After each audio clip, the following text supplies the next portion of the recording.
I'm Polly Warren and welcome to the Positive Perimenopause podcast. This is the place for some positive inspiration to help you through the rollercoaster ride of perimenopause. I truly believe that with the right support, knowledge and wellness tools, you can feel your best yet, because I'm learning this life phase can be a truly exciting and often pivotal time of life. With every episode, my mission is to support and empower you to own your menopause, because it's time to start taking care of the most important person, and yes, that's you. So thank you for being here and sharing your time with me. Now let's dive in. Hello and welcome back to the podcast. How are you doing? I hope you've had a good Easter break if you celebrate Easter. I am currently up in the French Alps, up in the mountains. I'm with my family and we are here in the snow skiing.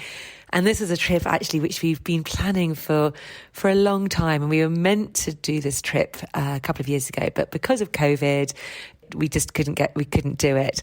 And it's something I've wanted to do for so long, but we're doing it now. So we've got the 3 kids and actually we've borrowed one. So we've got 4 in total.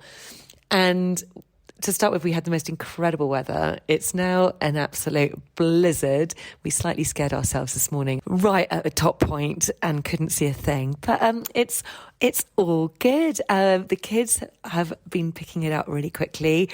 Although 1 out of the 4, I don't think is loving it. And it's a good reminder, really, that even when you look forward to these things, when you've got kids or whatever the situation, you've always got to just manage your expectations, because life's never absolutely goes perfectly to how you want it to go. But it's really quite lovely to be here, and I just love being up in the mountains, breathing that fresh, clean air. Although I have eaten my body weight in baguettes and croissants, but never mind, I'm skiing every day, so that's okay. So let me talk about last week's podcast. Remind you, in case you haven't listened to it, I spoke to the brilliant Sophie Fletcher, who is a very experienced hypnotherapist. Sophie and I talk all about how hypnotherapy can be so useful during perimenopause and menopause, and can really help with the way you cope with menopause, how you approach menopause, and also with specific symptoms as well. So if you haven't had a listen, I really recommend going back and having a listen to that. Okay, on to this week's podcast. So this week I speak to Helen Patten. Now, Helen is a physiotherapist with lots of experience of osteoporosis through her work as a physiotherapist, but also her mum sadly has also got osteoporosis. Now, I wanted to speak to Helen about this subject because we often talk about osteoporosis as one of the long-term health risks, particularly for women and particularly post-menopause. However, it is something which can be prevented with the right interventions, and the right time to really get stuck into some of those preventions is during perimenopause, because the sooner we can do these things, then the less likelihood there is of getting osteoporosis. So we really delve into what is osteoporosis, what are these things that we can do. And I think it's a really important conversation for us all to have a really good understanding of this, because 1 in 2 women will get some sort of fracture post-menopause. So it's something we all really need to be aware of. So without further ado, please welcome the absolutely gorgeous Helen Patten. Helen, it's so lovely to have you here today, because not only are we neighbours and not only are our daughters really good friends, but you also have a great wealth of knowledge in an area which I'm really, really keen to dive into today. Thank you, Polly. I love your work and all the positive messages you're spreading about perimenopause. So, yeah, it's lovely to be here. Oh, thank you. I thought that we kick off, if you could tell us a little bit about osteoporosis, because I know that you've got experience of osteoporosis both professionally but also personally. And osteoporosis is something which I often talk about in sort of a general terms, because when I'm talking about managing perimenopause, I talk about the positive impact that's going to have on our long-term health to help against things like cardiovascular disease, dementia and Alzheimer's and osteoporosis. But I think it's something which I've really wanted to dive a little bit deeper into, and I think it will really help the listeners to understand as well. So yeah, Helen, if you could start by telling us what actually is osteoporosis and Sure. how it's kind of come about into your life. Sure. Okay. So in essence, osteoporosis is a low bone mineral density, and that means your bones become weaker. So they lose some of their strength, which puts you at more of a risk of fractures, so breaking a bone. So our bones are living tissues, they're alive, and throughout our life, there's a process where bone cells are built and then they're lost and replaced over time. So the body's really clever that way. And when we're young, we have a lot more bone cells that are laid down. But as we become older, we start to lose more bone cells than we replace. So osteoporosis or osteopenia, which we'll talk about the difference, is that stage where we're losing more bone cells than we're replacing. And I suppose the way I like to think of it is a bit like a crunchy bar. So if you think about your bone tissue inside, it's a bit like honeycomb with a hard outer chocolate shell that's not made of chocolate. And when you have osteoporosis, the gaps between the honeycomb get bigger and the shell becomes much thinner and much more fragile. So even something like with severe osteoporosis, a very small bump or a really low impact fall, even a cough or a sneeze could cause a fracture. So that in essence is what osteoporosis is.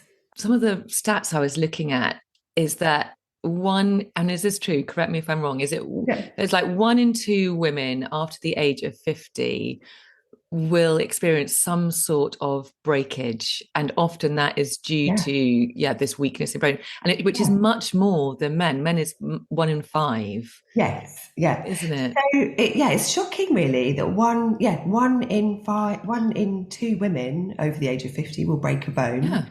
And which is something that I only realised from looking into this. And there is a really big difference between men and women.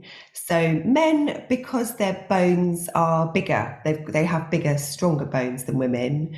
But for women, it's this rapid decline in hormones that we experience in our lifetime that men don't have so much, as well as other risk factors that we'll talk about. But yes, it definitely affects much more women than men. Yeah, okay. And in terms of you, Helen, professionally, you're a physiotherapist, so presumably you see people every day, often who are experiencing osteoporosis, but also your mum has got osteoporosis as well, hasn't she? Yeah, so this is what got me interested in it, really. So my mum's she's really fit and well. She's 73. She's always been exactly the same height as me. And probably about 3 years ago, just before lockdown, I remember meeting her and she'd shrunk a bit. She was a bit smaller, which is quite common as we get older. And discs between our spines lose a little bit of fluid. But I also noticed that she'd started to develop a bit of just a hump in her back, round her shoulders. And that's what got me a bit more worried about her and got her to go and see her GP. She had to nudge a little bit to get her a scan, but that's what I picked up, her osteoporosis. And we do inherit our bones from our genes. So if your mother or your grandmother has osteoporosis, then it's likely that it will also affect you. Okay. God, that's interesting you say that, because I have definitely shrunk as well, and I'm very aware of it. Yeah, I do need to go and get a DEXA scan, I think, just to double check. But I do do quite a lot to try and, well, which we're Yes. going to talk about, stay strong and manage my bone health. But yes, but it is something. I mean, I always used to be 5'9", and I'm very much now 5'8".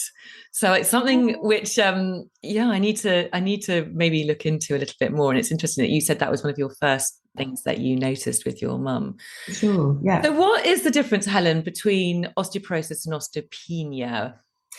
So they're both basically low bone density, but the difference is your something called your T score. So when you have a DEXA scan, which is a low dose X-ray to have a look at your bone mineral content, you're given a number or a score for various bits of your body. A normal skeleton would be a score between 1 or 0 and -1. Osteopenia would be a score between -1 and -2.5, and anything below 2.5 would be osteoporosis. So the difference between them, they're both low bone density, is that until you reach an osteoporotic stage, you wouldn't necessarily be at a much higher risk of a fracture. So you have low bone density mass with osteopenia, but you're not as high a risk of a fracture. And at that point, you can't reverse osteopenia, but you can stop, or same with osteoporosis, you can stop the loss of bone from getting worse to some extent. And you wouldn't tend to treat osteopenia with biphosphonates, or which we'll talk about a bit later. You wouldn't really treat it unless you become to the point of osteoporosis. Okay. That makes sense. Okay. And you mentioned before about the hormones, why women experience more fractures than men. And that's because estrogen is very protective, isn't it? Of Yeah, our yeah. bones. And I think it was something like women can lose between 1 to 2% of their bone density per year after menopause, which Yeah, is a lot, isn't it? it's a I mean, I lot. think it Yeah, slows down a bit. But then I read that if you reach 80, women at 80 can lose 50% of their bone density from when it was at its peak. So it is huge, really. So yeah, what yeah, can we do yeah. to help ourselves and help our bones stay as strong as possible?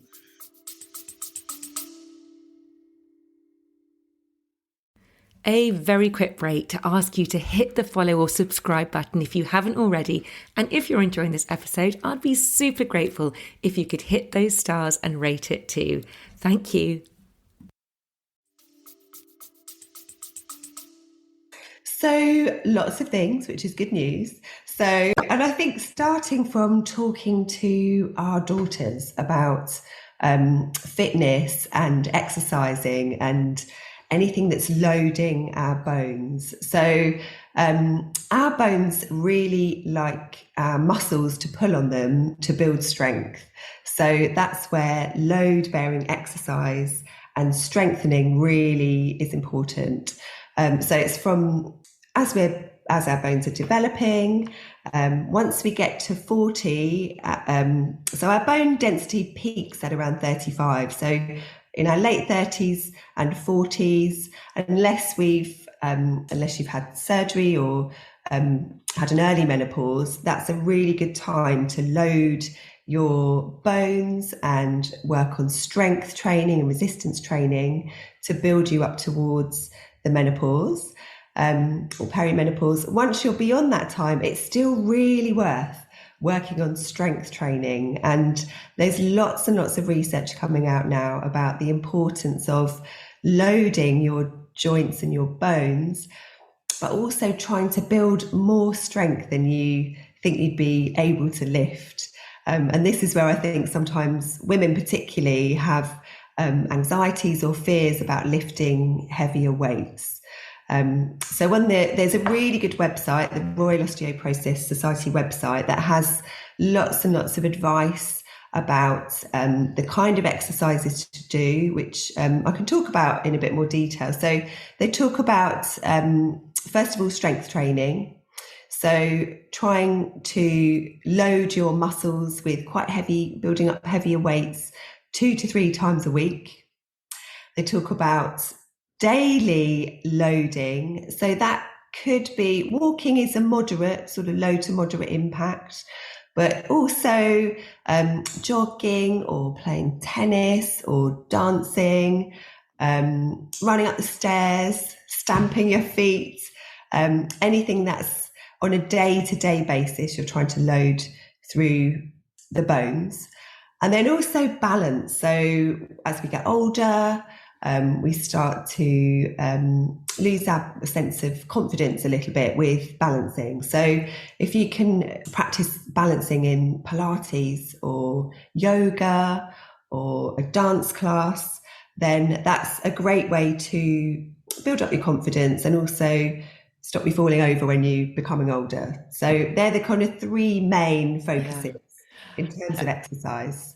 So I want to say something on all of those actually. So the Yeah, balance one, yeah. I've started every time I clean my teeth, and I do it morning and evening, I'll just stand on one leg and I swap over halfway. It's something I do every single day, twice a day, and actually just by balancing, you're strengthening that leg. You are you're practicing your balance. And some days I'm really super wobbly, other days are much easier, but that is something everybody can do, which is just part of their daily routine to build that balance. And it's going to be doing so much more benefit than you even realize.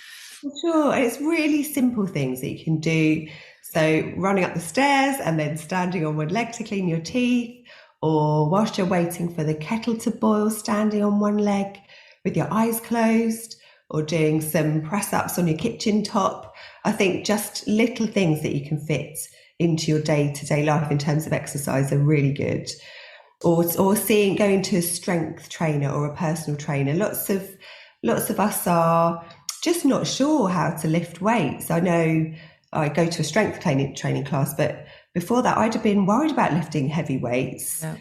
And just giving me some confidence to do that has made a real difference. It's really important, I think, if you to go and lift heavy, just to go to a professional to find out the techniques to use, because otherwise you can really hurt your back or you can injure yourself, and then obviously you're put off forever. That for me was such a game changer. So I never, until probably my early 40s, I never did any sort of weights at all, which is probably why I lost that inch in my height. But I started really gradually, and it's amazing. It doesn't, if you just do it consistently, you start small, it's amazing how quickly you can build it up, even if you're starting in your 40s. And it is so satisfying. There's nothing better than when you can pick something up, which is really, really blimmin' heavy. And you're like, yes, I did it. I think a lot of women get really worried that they're going to get really beefy and meaty and like really muscly and butch. You're not, unless you're really focused on that goal of building muscle, because you've got to do so many other things to get that big. You're just going to feel really lovely and toned and stronger. And we lose muscle bulk as we get to perimenopause anyway. So it's more about replacing the muscle that we're going to lose, and just about aging well. I think the idea that we'll be strong older women is really appealing. If you want to live a really active and independent life, then having the strength to do that really makes a positive difference. Oh my goodness, it's so important. When I was in South Africa with my mum and dad earlier this year, and they were out with, there was about 10 of their friends were there as well. And particularly the women I was so impressed with, not my mum, but their friends were all really super fit and healthy. And one of them particularly, who does a lot of Pilates, which I know, Helen, you teach. Yeah. She does a lot of Pilates. So she was 79. She was about to be 80 this year. She could sit cross-legged on the floor and she could stand up without pressing down with her hands on the floor, just by using her feet, which I thought at the age of 79, 80 was so impressive. She's so fit and healthy. And I was just like, that is how I want to be. She's got all of her mobility, all of her strength. And yet she was very petite, but strong. So it goes to show if you look after yourself, it really does make a big difference. It does make a difference. Yeah, definitely. So let's talk about Pilates whilst I mentioned it, because you also teach Pilates. So how can Pilates help with building our strength and keeping mobile?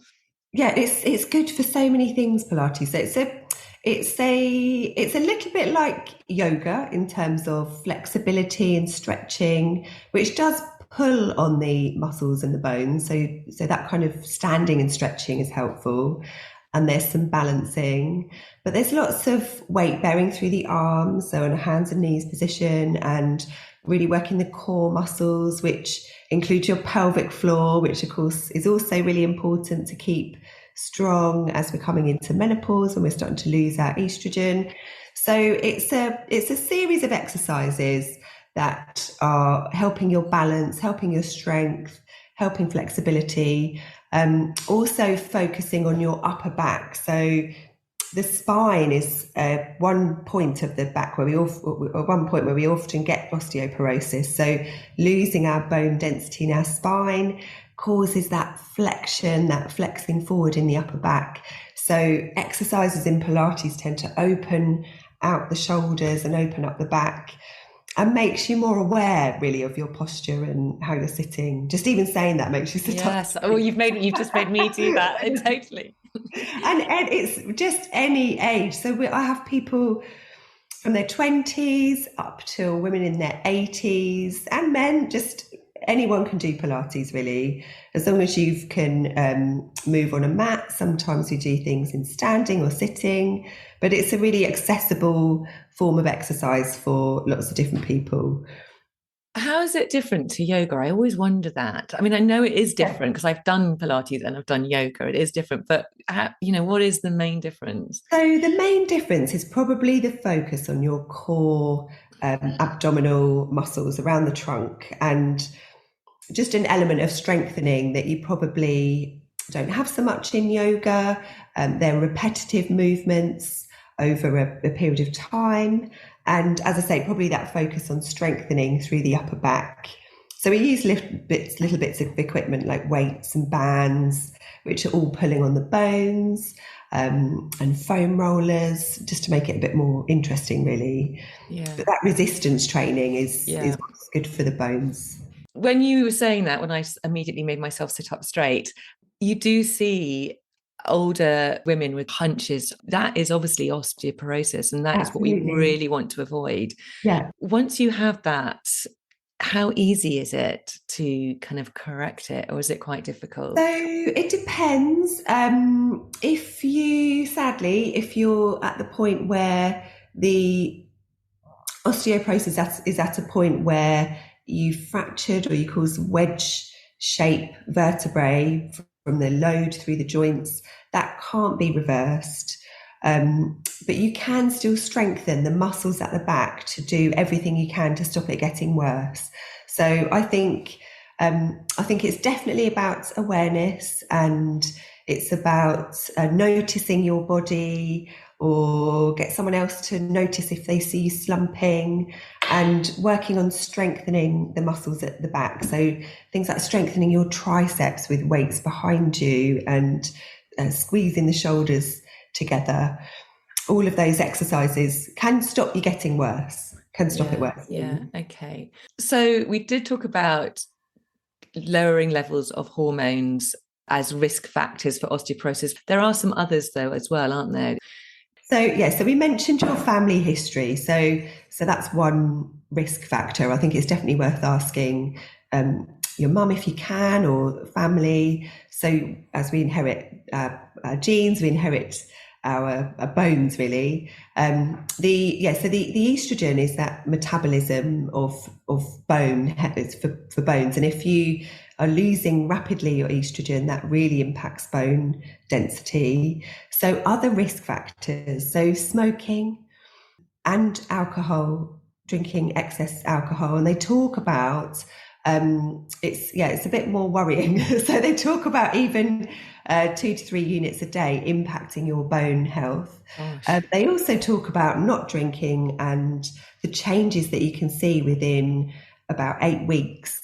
But it's all about your calcium and your vitamin D absorption, and smoking and excess alcohol impact your vitamin D and your calcium absorption. So that's just really definitely worth noting, but you can improve that. Yeah.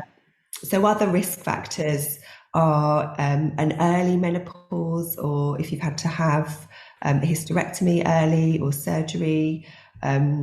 Usually you would, your doctor would be aware of that. So I would hope that that's something that you'd know about before it's too late, really. But also taking steroids long term, for people that need to take steroids, also impacts your bone health.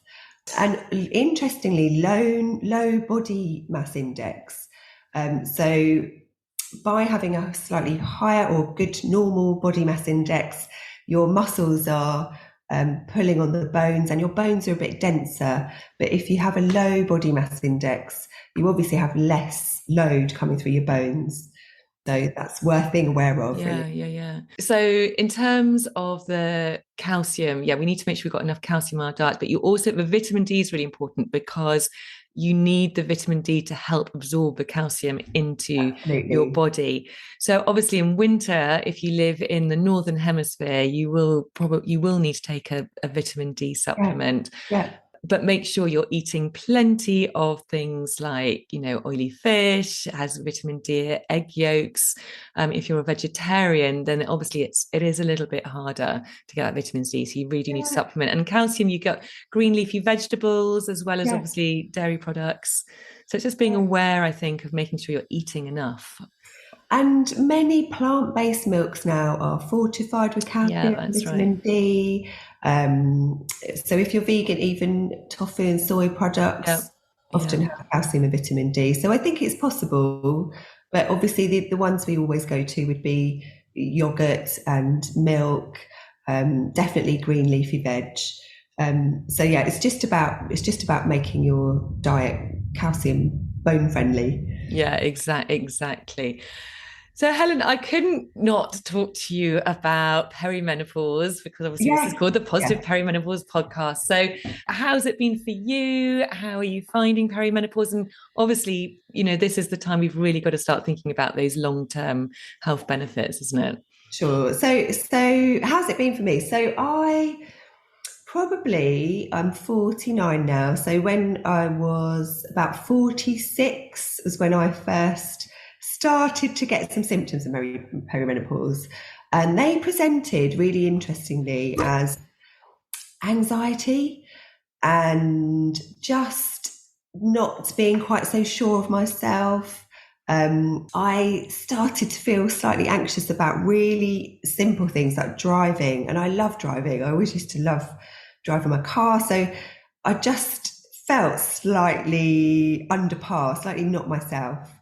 And I was hotter. I was definitely warmer than I had been. I didn't have regular hot flushes, sometimes once I'd exercised, but I just noticed that I wasn't really feeling myself. Then when I noticed, obviously, with my mum and her diagnosis of osteoporosis, which she had eventually, I looked into that a lot more and spoke to the menopause nurse at my local GP surgery, who was actually brilliant and really helpful.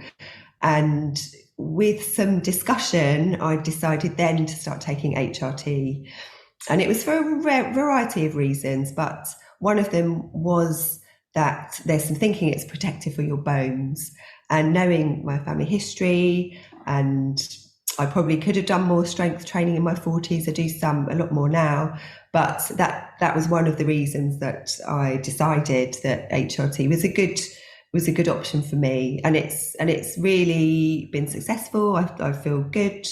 My hair's better and my skin's better, and the anxiety definitely lifted. So it's not the answer for everyone, and it's a really sort of individual choice about hormone replacements and what to do. But for me, it is definitely felt like it's the right choice. Yeah, and just to add to that, though, Helen, I know you do an awful lot alongside that as well. You exercise regularly, you have a very healthy Yeah. diet. You really look after yourself. So actually, that for you obviously was the missing piece. And yeah, I totally get it. I'm the same with Alzheimer's with my family, and with the research which is now coming out about HRT. That was a decision that I also made because Yeah. I wanted to protect myself for that. And, but as you said, everyone has their own individualized story, that everyone's very different. So it's about doing what you feel is right, as long as you, God, I say this literally every episode, but it's about just know the facts and then work out what's right for you. And there's no judgment on how you going to deal with menopause, because who is anyone to judge how you manage it, Yeah. I mean, for me, it's helpful I have lots of patients who come in who are women in their 40s, and it's really about educating people about their bones, and about menopause and perimenopause, and just asking questions about general health and their sleep and their exercise, and just educating people about what they can do, really, and options that they might have, because lots of people just don't know. Yeah, exactly. And the crazy thing is, it actually just tweaking a few of those things, as you say, maybe it's your nighttime routine, and maybe it's just something in your diet, maybe it's moving more. Just making some of those changes can make such a big difference. At the moment, the one I'm just noticing so much with the women I'm working with, it's stress, managing stress. Honestly, if you can help your nervous system regulate itself again, that has a massive impact on how you feel. And that's something, again, I just don't think people are aware of until you actually stop long enough to notice, oh my goodness, I am in a really high state of alert all the time. Well, it's a busy phase of life. We're often working and looking after children and potentially parents. And, it's a really busy time. There's a lot going on, and we're often the bottom of the pile when it comes to looking after ourselves. So, yeah, I agree. Stress is a really real biggie when it comes to health. So the other thing I have to talk to you about, which we are both doing, is we're both in training for a marathon. You are doing the London Marathon in just, is it 2 weeks? Today. A month. Oh my goodness, a month. How exciting.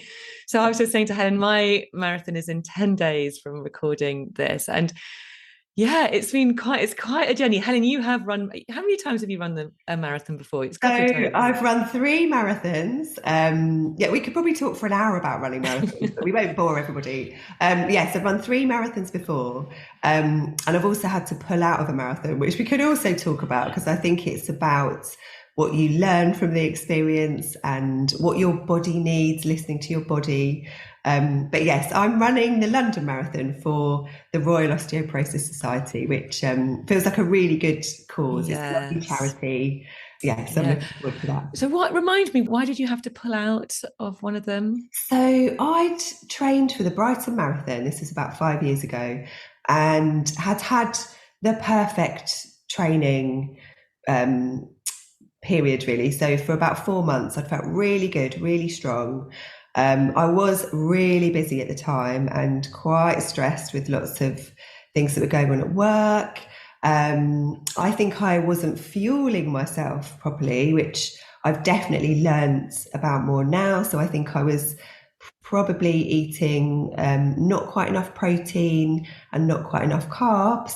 So I was really slim at the time, which felt easier for running, but you have to fuel your body to be able to get through 26 miles.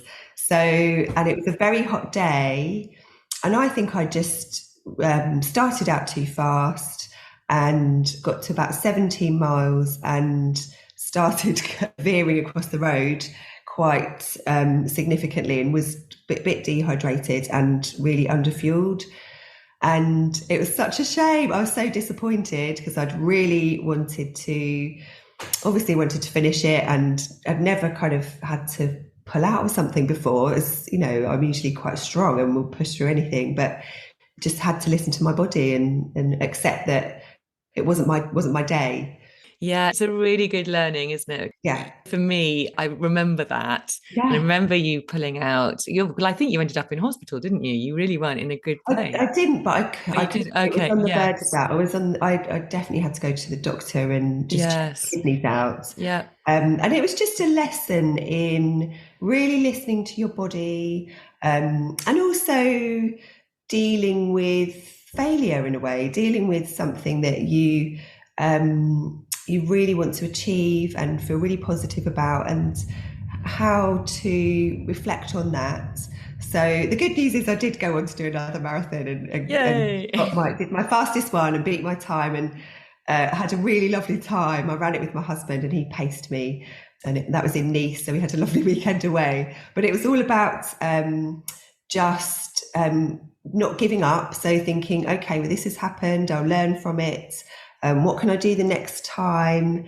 And and just accepting that things don't always go to plan, really. Yes. And that doesn't mean you failed at life. It just means that, you have to accept it and move on. So it was a good learning experience. Yeah, definitely. And something which I will definitely remember just in case. Yeah. What I've loved, I must admit, what I've loved most about training for my first marathon is I've kind of, although I'm so ready for it to be over, I must admit, I was just saying to you before I pressed record how I'm feeling a bit under the weather. My body, I think, is kind of going, oh my gosh, I know it's nearly the end now. And because I've been so well throughout the whole process. But what I have loved about it is just the routine of getting out regularly, running, and building on those runs each time, and that feeling of progression, I suppose, that feeling that, oh my gosh, if you just do little bits regularly, you can really build up your fitness, you can build up your strength, you can build up your stamina. So I just wanted to say that, because I think anyone listening and they're going, whatever your starting point, it doesn't really matter, because if you just are consistent and regular and you just keep, some mornings, there have been some days where I just have not felt like it, but I've done it anyway. And you feel so proud of yourself after you've done it. And it just amazed me how I can be, my longest run I did was 21 miles. I just can't believe that I did that. I still hope I can do 26 in 10 years. I'm sure you can. I'm sure you can. But it's a brilliant thing, and brilliant for our bones as well, because it's that kind of weight bearing as well. So I think it's trusting the process. So we all have the capacity to train, and sticking to a plan, and, as you say, being consistent about it. It does pay off in the end. But you have to really trust the process and believe that you'll get there if you stick to the plan. Yeah, trusting the process. That's what I'm finding hard at the moment, because I'm not doing a lot of running because I'm in that tapering section. So it does feel like, can I still do it? But I've just got to trust that whole training process and believe that it's possible. So yes. Oh gosh, bring it on. You'll be fine. You'll be fine. Thank you. I'll be there to wave you on, Polly. Oh, thank you, Helen. Thank you. For someone who is listening to this and going, oh my gosh, I'm not doing enough of kind of any sort of weight bearing exercise, so whether that is, running or any sort of weight stuff, what would you say would be a good first step just to get started? Because often that is the hardest thing, isn't it? Just getting started. Yes, I think don't panic. So even starting strength training or weight bearing at any age is beneficial. So don't panic if you think all is lost. It's definitely worth starting. So a good place to start is probably to look for, so on the Royal Osteoporosis Society website, there's a really comprehensive list of how much you should be doing and what kind of exercises are beneficial. So I definitely have a look at that website. You could start with a strength and training class at the gym if you've got the confidence to do that. There's often small group training, personal training, where you are training with other women. Perhaps try and find a friend that might come with you. Even doing that just once a week, and perhaps lifting a few, like a couple of heavy tins or a couple of heavy water bottles when you're at home. In a simple 10-minute program, a couple of times a week, that would really, really help. And then just looking at your week. So when could you run up and down the stairs? When could you, even just a jog of 50 steps a day is supposed to make a difference. So could you, if you're walking the dog, just jog for 50 steps? And those simple changes to make to your week will make a difference to your bones. Yeah, and get support. I always say to people, if you get support, get a friend. They can be your accountability buddy. Yeah, Don't be afraid to ask for support, because it's hard doing it on your own and yeah, motivating yourself, particularly if you're feeling a bit rubbish. It's better just to say, right, this is my goal. Get support. So, in my Facebook group, Positive Perimenopause Club, I always do ask everyone on a Monday morning, right, what is it you're going to do this week? And on the Friday, we celebrate it, because yeah, it's just that accountability. Sometimes you just got to say, I'm going to do this. And when you've done it on the Friday and celebrate, you would go, yes, it's, I can do it. So there is so many different avenues of support out there. So definitely. tap into it, I'd say. Yeah. Helen, my final question to everyone on this podcast Yeah. is, can you give one practical, actionable tip to help someone to have a positive perimenopause? What would it be? Oh, okay. I think my tip is about mindset.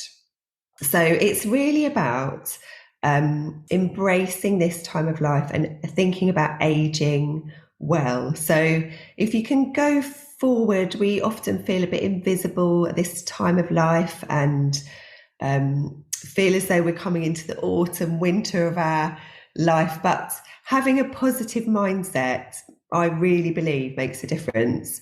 And that can be really simple things like, waking up in the morning and just looking out the window and appreciating that you can see a tree in the garden, or something really small, but just try to find something positive in your day. It really makes a difference, I Yeah. think.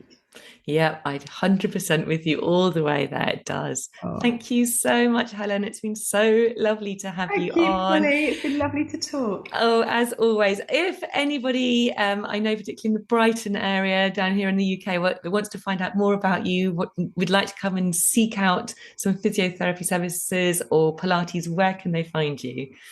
So I have a clinic near Preston Park in Brighton. It's called the One Life Physiotherapy Clinic.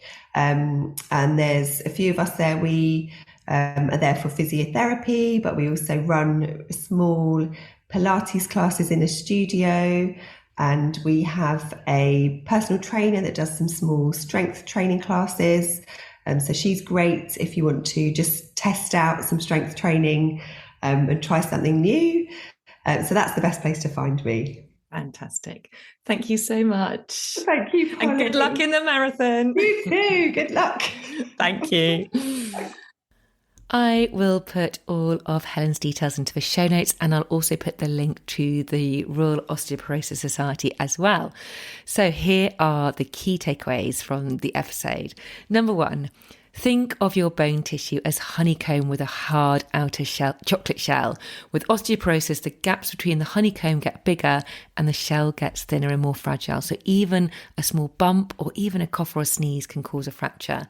Number two, 1 in 2 women after the age of 50 will break a bone compared to 1 in 5 men, so we have to start looking after our bones.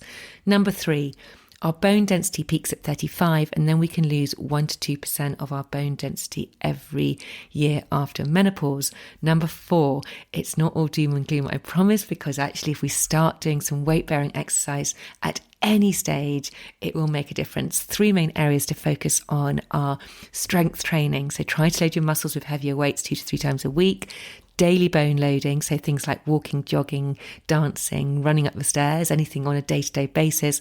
And the third one is balance, so things like Pilates, yoga, dancing. Number 5, keep it simple. So just standing on one leg, for example, when cleaning your teeth, or doing a push-up against the worktop when you're waiting for the kettle to boil will make a difference. Number 6, calcium is important for bones, but so also is vitamin D, as you need it to absorb calcium into your body. Bone-friendly foods include plenty of oily fish, egg yolks, green leafy veg, dairy or plant milks with added calcium. You may need to supplement with a vitamin D during winter months. Number 7, accept that things don't always go to plan. It doesn't mean you failed at life, but it's important to accept it so you can move on. Number 8, we all have the capacity to train, to stick to a plan and to be consistent. Trust the process and believe it will pay off in the end. Number 9, Having a positive mindset can make all the difference. Try to find something positive in your day to appreciate, to help you embrace this stage of life. And number 10, don't be afraid to ask for support. There's loads out there. I hope you enjoyed this conversation. If you did, please do feel free to rate, subscribe and review. As always, I always say this, it does really, really help get this podcast out there, and so that more women can benefit and hopefully find solutions that work for them. If you want to get in touch with me, you can. All the links are in the show notes. And if you want to come and join my Facebook group over on Facebook, the link is also in the show notes. Have a really, really wonderful week, and I will speak to you next time. Take care. Bye.